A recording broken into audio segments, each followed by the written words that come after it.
I'm happy that I came after the elections so that no political connotations will be attributed to this visit. The elections are over,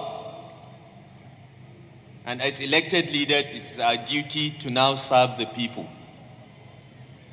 I want, on behalf of our presidential candidate and our party, to thank you and the good people of Rivers State for making the right choice in voting for Asiwaju Bola Ahmed Tinubu.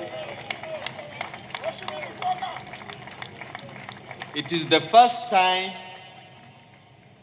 since the Fourth Republic started in 1999 that PDP was unable to get 25% in Rivers State. It shows that the people of Rivers can differentiate and they know when to vote for quality, and they voted quality over political sentiments. We want to thank you for providing that leadership, Governor Wike.